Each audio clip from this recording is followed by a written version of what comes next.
¿Cómo están? Bienvenidos a un nuevo episodio de Psycho Facts. Hoy hablaremos de un tema que en realidad me han preguntado harto: ¿por qué no hablas de esto si esto es lo principal en tu persona? Y es verdad, gran parte de mí es la música. Así que hoy nos dedicaremos un ratito a hablar sobre algunos Psycho Facts sobre la música.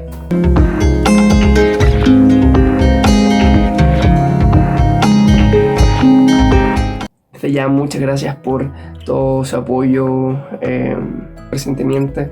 Tuve una entrevista en la radio, en Radio Acciona, fue muy entretenido. Creo que ha sido mi segunda experiencia hablando en la radio y fue bastante entretenido. Entonces, como ven, la música ha sido parte de mi vida siempre, desde los 4 años que comencé a aprender piano y luego seguí descubriendo este maravilloso mundo. Muchos me preguntan: ¿y por qué no estudiaste música? ¿Por qué eres psicólogo? Bueno, creo que esta vida es muy corta para hacer solo una cosa, entonces vamos a combinar un poco de estas dos. Entonces, para empezar, antes de darles algunos de estos datos, tengo que primero hacer una pequeña revisión para que podamos entender algunos conceptos previos de cómo funciona la música en conjunto con nuestro cerebro. Entonces, para empezar, todos tenemos que entender de que el sistema nervioso, el eje controlador de todo nuestro funcionamiento, nuestro vivir, funciona por medio de una unidad básica que son las neuronas. Son células que tienen un cuerpo y que tienen brazos y como ramificaciones.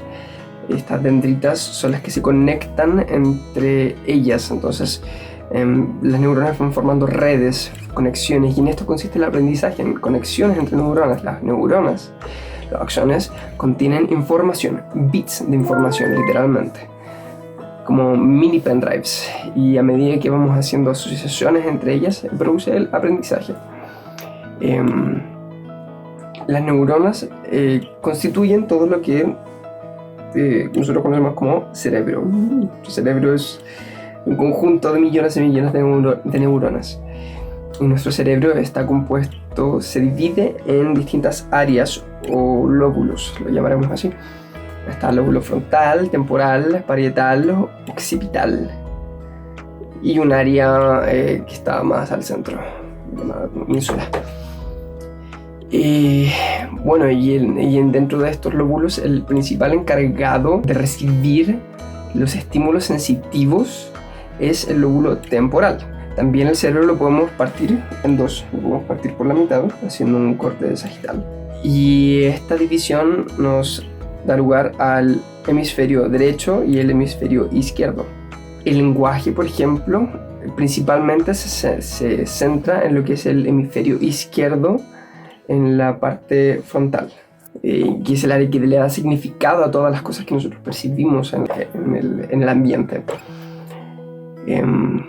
Por otro lado, nuestros oídos, como lo habrán visto en el colegio, tienen un sistema que es básicamente un tubo, un canal hacia adentro, que tiene unos pequeños huesitos que permiten transmitir las ondas de sonido hacia un órgano llamado cóclea, que es como un caracol.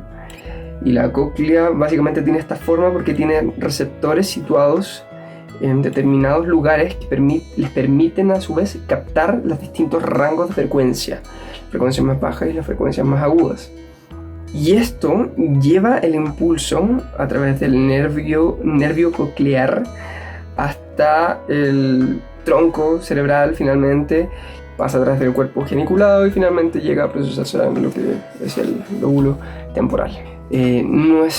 Todo este sistema auditivo tiene la capacidad de captar frecuencias que van desde los 20 a los 20.000 Hz aproximadamente. Esto varía con respecto a las distintas personas y a la edad de las personas, ya que el tímpano va poniéndose cada vez más flácido, entonces capta cada vez menos frecuencias agudas y las frecuencias más graves son cada vez más molestas. Y ahora, entendiendo un poquito todo este funcionamiento, vamos a dar paso a nuestros Psycho Facts del día. Para empezar, quiero dar un dato que personalmente no domino tan bien, pero que lo creo a ciencia cierta, y es que los humanos tenemos una predisposición biológica a la música. No lo entiendo tan bien, pero Silvia Español postula esto a través de 6 argumentos que sería muy bonito poder revisar en detalle, pero creo que no tenemos el tiempo. Y bueno, les recomiendo en todo caso, si quieren profundizarlo más, pueden revisarlo en el libro La psicología de la música y del desarrollo.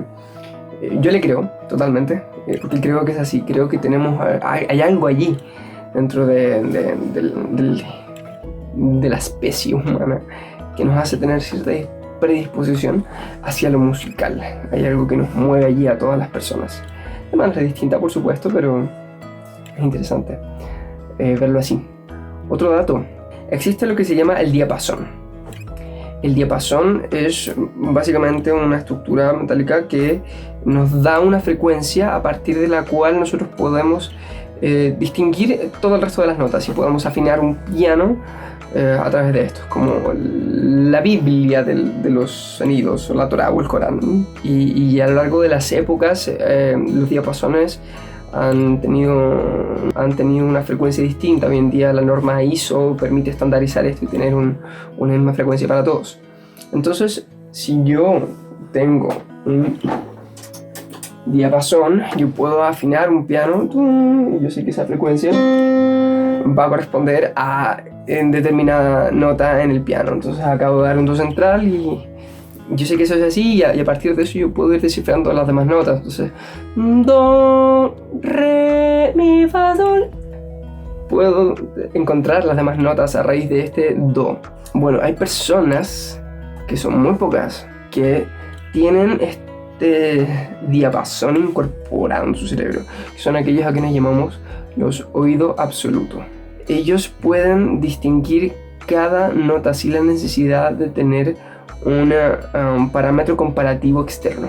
Para ellos, cada nota tiene una cualidad específica que les permite decir: esto es un sol, o esto es un mi, sin la necesidad de verlo. El 10% de las personas con oído absoluto experimentan lo que nosotros conocemos como sinestesia.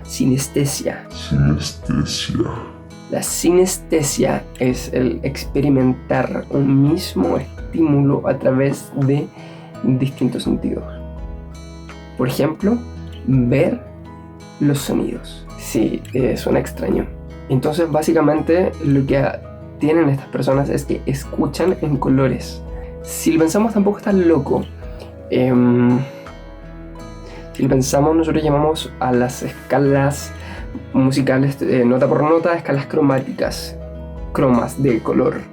A las notas nosotros les llamamos tonos, al igual que los distintos tonos de color. Entonces hay una similitud, hay algo aquí que se fusiona. Tampoco es tan loco combinar las dos cosas. De hecho, ya otras personas en el pasado han intentado combinar estos distintos estímulos. Pitágoras, ya en la antigua Grecia, quiso asignar un color específico para cada tono. Es bastante curioso. Y las sinestesias en general, cuando se ven las personas, también están asociadas fuertemente a otro tipo de condiciones como la dislexia, déficit atencional, incluso con fenómenos de clarividencia y frecuentes déjà vu. Es muy interesante. Yo personalmente no conozco a ninguna de estas personas, pero me encantaría poder conocerlo y conversar sobre esta experiencia y sus distintos dones. Pasamos al siguiente punto. La música es un catalizador cognitivo. Facilita y refuerza la memoria y el lenguaje hablado.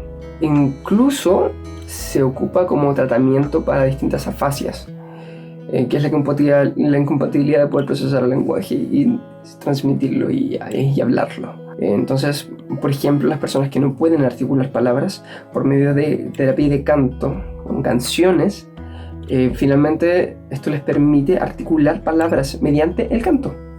Es muy interesante. Esto se da principalmente porque, como decíamos anteriormente, El lenguaje propiamente tal se procesa en el área frontal del lado izquierdo, bastante circunscrito, un área muy específica. Y la música, por otro lado, si bien se percibe a través del lóbulo temporal, se procesa a nivel integral en todo el cerebro. Entonces esto permite que este funcionamiento más integral finalmente ayude a que este lóbulo que no está funcionando tan bien finalmente pueda dar los resultados que estamos tratando de lograr. Finalmente el resto del cerebro se va adaptando para poder cumplir estas funciones. Esto gracias a la música. Igualmente para el Parkinson hay tratamientos a través de la danza, en la que las neuronas espejo son neuronas que básicamente reaccionan a la expresión o a la conducta de otras personas u otros fenómenos afuera, de manera que nuestra percepción o nuestra conducta incluso tiende a espejar lo que está pasando afuera. Es como cuando de repente escuchas una canción que te encanta e inconscientemente tu boca empieza a balbucear las palabras de la canción. O por ejemplo cuando ves la obra El Grito, inconscientemente algunas personas tienden a hacer la cara. O es lo que pasa con la empatía. Cuando vemos a alguien llorar o vemos a alguien reír, esto de alguna manera se contagia en nosotros. Y se nos contagia la emoción y tendemos a hacer lo mismo.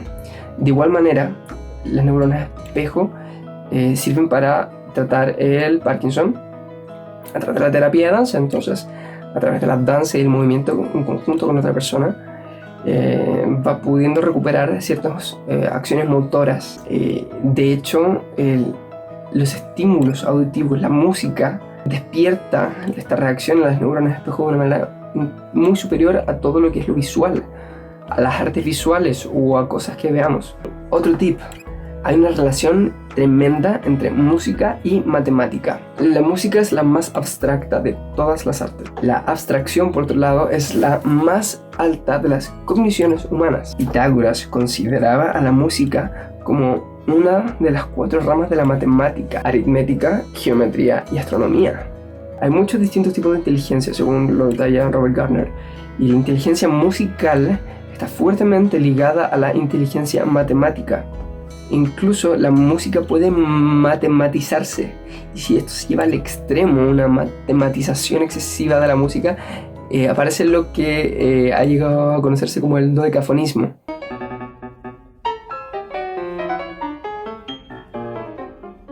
Arnold Schoenberg, no sé cómo pronunciar esos nombres, uno de los mayores impulsores de estas obras dodecafonales y que han sido tildadas como obras cerebrales. La verdad no tienen tanto brillo para, si buscas un video sobre esto, probablemente no te genere una reacción bastante plácida. Pero sí, el estudio temprano de la música desarrolla paralelamente fuertemente la inteligencia matemática y viceversa. Otro dato: música y placer.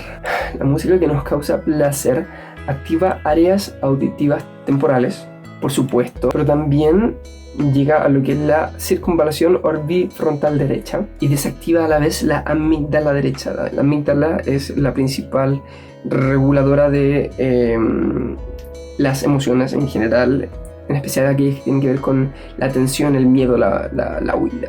Emociones que requieran dar una respuesta emocional intensa. Y vemos que entonces el sistema se predispone de manera distinta cuando escuchamos música placentera. Se estimula el núcleo accumbens, que se vincula con la sensación de recompensa, la risa, la excitación sexual. Es también el área que se estimula fuertemente con el consumo de cocaína y con el chocolate. Así que si es que necesitas sentirte bien, sentirte recompensado o recompensada, te recomiendo que optes por cosas un poco más sanas que los psicoestimulantes o el exceso de azúcar, y optes por algo tan sano como escuchar música que te traiga placer, porque a nivel cerebral es lo mismo. Otro dato: la creatividad. Nosotros conocemos lo que es la campana de Gauss, que es una campana que explica estadísticamente básicamente cualquier fenómeno que se ve en la vida. Básicamente explica que hay muy pocas personas que están en un extremo de un fenómeno, y a medida que el fenómeno empieza a ser más normal, hay más y más y más personas, y luego a medida que nos vamos hacia el otro extremo de este fenómeno, el número de repeticiones empieza a ser cada vez menor. Por ejemplo, la inteligencia. Hay un número muy pequeño de personas que tienen un CI muy bajo, pero luego esto empieza a aumentar, y la mayor cantidad de las personas se sitúa en torno al CI 100. Y luego, a medida que el CI comienza a aumentar, cada vez son menos personas las que poseen este nivel de CI, hasta que finalmente los genios son casi nadie. Asimismo con la creatividad. Realmente son muy pocas las personas que son realmente creativas. Sí, en general, la mayoría de las personas tendemos a hacer más de lo mismo. Entonces, dentro de estas personas que conocemos como creativas, en general las personas creativas poseen un CI muy alto. No así viceversa. De todas las personas que tienen un CI alto, no todas son creativas. Una persona muy inteligente no necesariamente es una persona creativa. Pero en general los creativos sí. Las personas muy creativas suelen ser bastante inteligentes. La creatividad suele ser unimodal. ¿Qué quiere decir esto? Que se expresa principalmente en un área particular. En un área. Pero hay un porcentaje aún más reducido de personas que tienen lo que se llama la creatividad plurimodal, que es la creatividad demostrada en distintas facetas. Tenemos aquí ejemplos como Robert Schumann, Joseph Strauss, César Cui, entre otros, que han demostrado sus facetas musicales, pero por otro lado han sido fenomenales ingenieros e inventores. Leonardo da Vinci, por ejemplo, son personas que finalmente destacan en muchísimas áreas. Otro tip muy importante: la habilidad musical suele ser sumamente precoz. De hecho, es la más precoz de todas las artes en general. Pensemos en Mozart, que a los 5 años ya estaba dando conciertos de violín. Händel a los 7 años, Wagner a los 15 años. Generalmente esto va acompañado incluso de una genética musical. Hay con otras personas dentro de la familia que también han tenido participación destacada dentro del mundo de la música. Yo personalmente, hay registros míos desde los 2 años cantando. No es que me esté llamando a mí mismo un genio de la música, pero la habilidad musical en general es algo que se ve desde muy temprano. A los 4 años yo ya estaba teniendo clases de piano y ya estaba leyendo partituras a los 5 años. Entonces, en general, pueden verlo así: si estimulamos musicalmente a los niños desde pequeños, vamos a ver muy tempranamente la habilidad musical innata. No es que no pueda desarrollarse, por supuesto que sí, pero aquellos que vienen con terreno más avanzado lo van a demostrar desde muy pequeños, a medida que les demos la oportunidad, por supuesto. El efecto Mozart, el famoso efecto Mozart. No. Dicen que si los niños les ponen música de Mozart desde muy pequeños, básicamente van a ser super genios. Esto es muy falso. Efectivamente, la música de Mozart tiene determinadas propiedades que tienen que ver con la periodicidad de la estructura musical, que tienen repeticiones de ciertas partes con distintas variaciones, distintos matices en distintas partes de la obra, y esto causa que finalmente el niño esté procesando y memorizando las piezas musicales de una manera fácil, y esto finalmente estimula determinadas funciones cognitivas. Pero no es solo Mozart, en general otros compositores como Bach también tienen obras que pueden lograr el mismo efecto. No hay tal cosa como el efecto Mozart como algo realmente genial. De hecho, hay millones de estudios que desmienten esto, y claro, efectivamente les recomiendo Mozart. Pónselo a tu hijo, va a desarrollar un buen gusto y un buen oído a medida que escuche música de calidad. Pero no esperes tener un super genio a raíz de eso. La música puede potenciar las funciones cognitivas, así que a medida que nosotros aprendemos junto con la música, nos va haciendo cada vez más fácil. Yo, por ejemplo, aprendí a multiplicar con canciones de las tablas para multiplicar. Entonces, el efecto Mozart no es nada de otro mundo. Finalmente, último tip: la música no es inocua. ¿Qué quiere decir esto? La música es una herramienta muy potente. Es una fuerte arma para vender. La ponen en los malls para estimularte a comprar, la ponen en los comerciales, acompañan distintas campañas, exacerban los sentimientos religiosos o valóricos. A su vez también sirven para modificar nuestros esquemas comportamentales. La música tiene efectos reales y muy potentes en nosotros. Y muchas veces sin que nos demos cuenta. Si no, recuerda la banda de Luxo con Bart Simpson.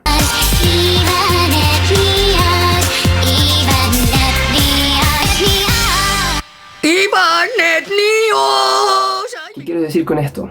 El escuchar determinado tipo de letras con frecuencia hace que poco a poco este contenido se vaya normalizando en nuestra manera de pensar. No da lo mismo lo que escuchamos. Y con frecuencia subestimamos el poder real que la música tiene sobre nosotros, sobre nuestro pensamiento, sobre nuestras actitudes y nuestro comportamiento. Por lo tanto, te recomiendo que revises siempre qué tipo de música estás escuchando y con qué frecuencia lo estás haciendo. Esto fue todo por hoy. Muchas gracias por quedarte hasta el nuevo episodio de Psicofacts. Espero que haya sido interesante. Realmente hay infinidad de cosas que decir sobre la música y la psicología. Solamente dejé algunos datos que creí que podían ser interesantes. Y quiero cerrar con esta frase de Osvaldo Fustanini, que es que la música es en suma emoción. Y la vida humana sería mucho más apática sin ella. Y por otro lado, Nietzsche, con cuyo pensamiento no me identifico mucho, postula que la vida sin música sería un error. Y en eso sí estoy de acuerdo. No te olvides de seguirme en Instagram, Benjamin.Barrales. No te olvides de suscribirte a este canal. Déjame tus comentarios si es que quieres conocer algo más sobre algún tema particular. Si necesitas ayuda con algún tema emocional, de crecimiento, de desarrollo personal, lo que sea, puedes escribirme al correo en la descripción o directamente enviarme un DM a mi Instagram. Nuevamente aquí les dejo mi canal de música. Cuídense mucho, éxito y nos vemos en el próximo video. Adiós.